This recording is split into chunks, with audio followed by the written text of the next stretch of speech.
Hello, I'm Huân from Quang Radio and Television, and welcome to QRT News with the following headlines. Agreement signing for cooperatives development in Quang. Traditional brocade weaving makes itself a tourist attraction.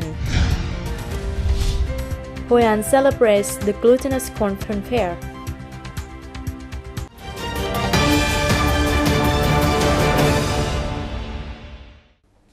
On March the 1st, the Provincial People's Committee signed a collaborative agreement with Agritura, a Netherlandish organization that professionalizes cooperatives and farmers' organizations worldwide, and the German cooperative organization DGRV on the implementation of the Cooperatives Development Plan in Quang for the period of 2018-2020.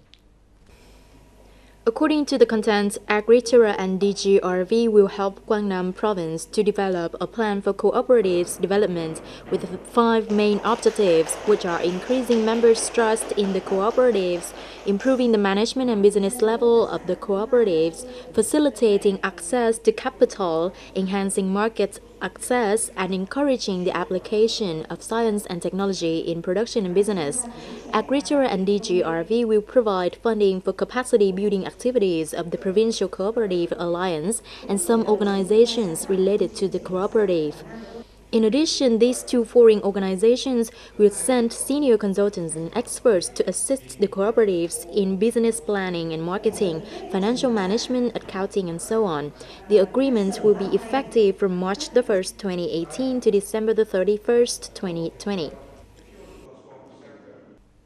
On the morning of February 26th, which is the 11th of lunar January, Bình Chiu Commune of Tham Binh District solemnly celebrated Pajero Palanquin Festival. This year, Bình Chiu Commune doesn't organize the palanquin procession like previous years. Instead, local people offered incense at the mausoleum of Pajero. In addition, Bình Chiu Commune also organizes traditional boat races with the participation of racing boats from Đại Lộc U Xuyên district versus boats from the home team coming from Bình Chiu Bình Giang communes of Tham Binh district. Besides, Bình Chiu Commune People's Committee held a local fair attracting about 10 booths to promote local products and folk games. Especially before and during the festival, the audience will be able to enjoy the new year by joy singing. Recent years, the traditional brocade weaving village of Cơ ethnic minority in Jorong Hamlet, Talu Commune, Dong Giang district has become known by more and more people. Before, villagers only make the brocade weaving products to use in their family or exchange with other villages. But today, these products have become attractive to domestic and foreign tourists, which is the main source of income for many families of Cơ people here.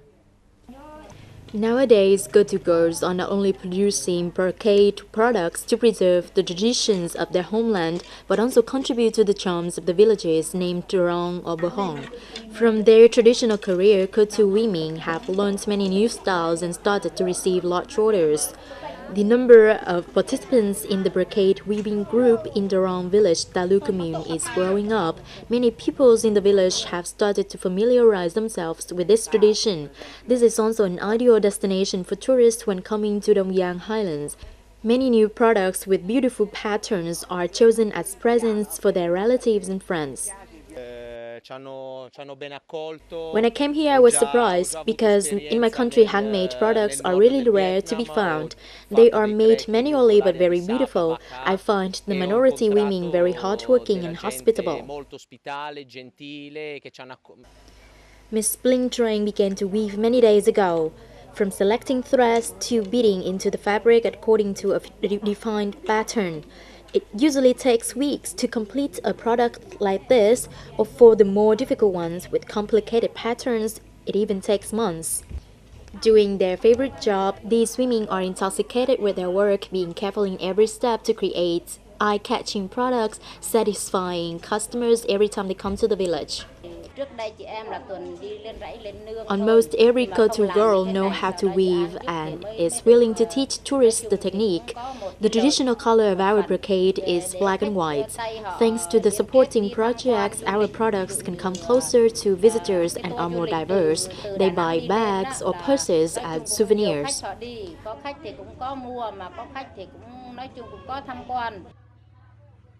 Plong Thị Bích Phương is still in high school, but she spends the weekends with other girls in the village doing brocade weaving.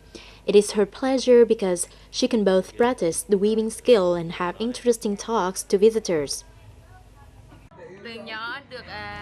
It's my luck living in Durong village because I was trained the traditional brocade craft.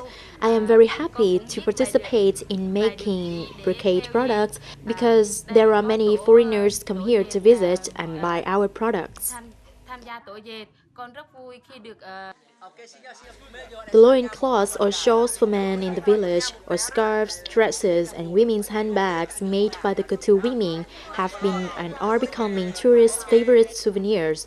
Traditional brocade weaving not only contribute to the preservation of ethnic minorities' cultural values in Vietnam, but also create more jobs and income for couture people in the highland of Quang Nam. Weather during the beginning days of the year 2018 is very favorable for seafaring. Fishermen in Quang Nam have been busy preparing for the new sailing season.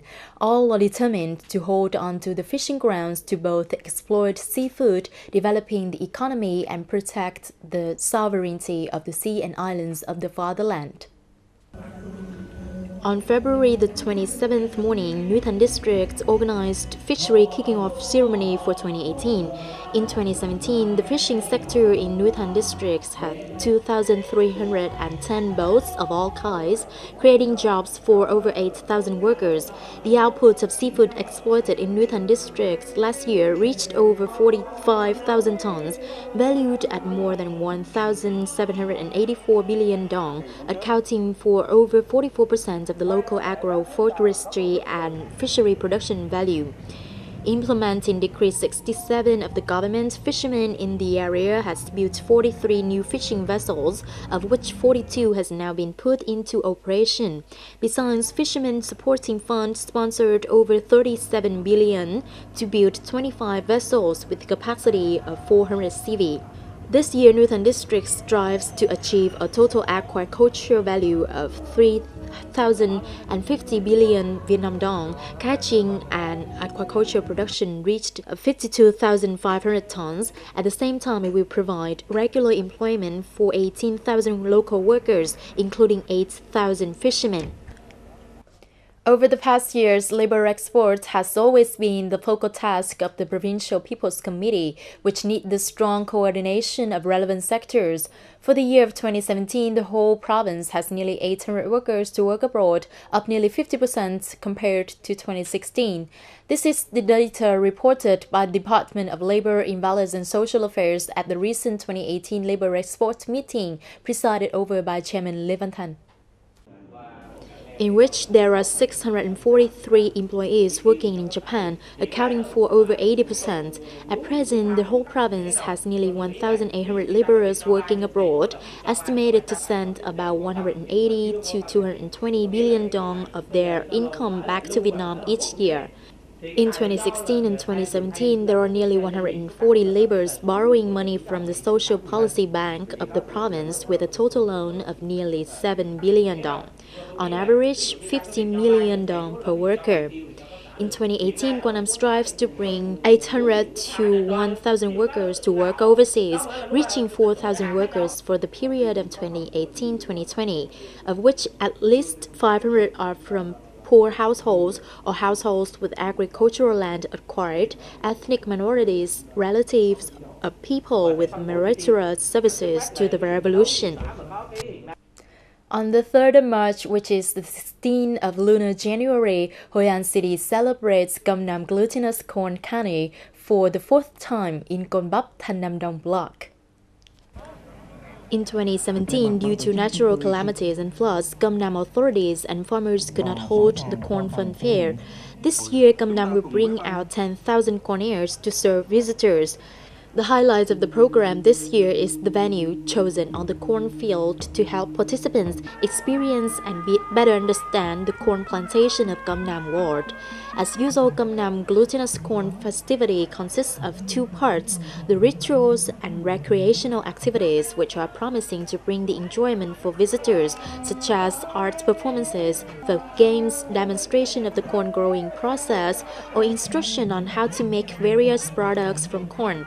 Especially visitors will have a chance to make and enjoy dozens of dishes made from corn by themselves, like corn on the cob, stir-fried corn, baked corn, or corn rolls, etc. It's the end of today's news. You can rewatch the bulletin on the website qrt.vn. Thank you for your attention and goodbye for now.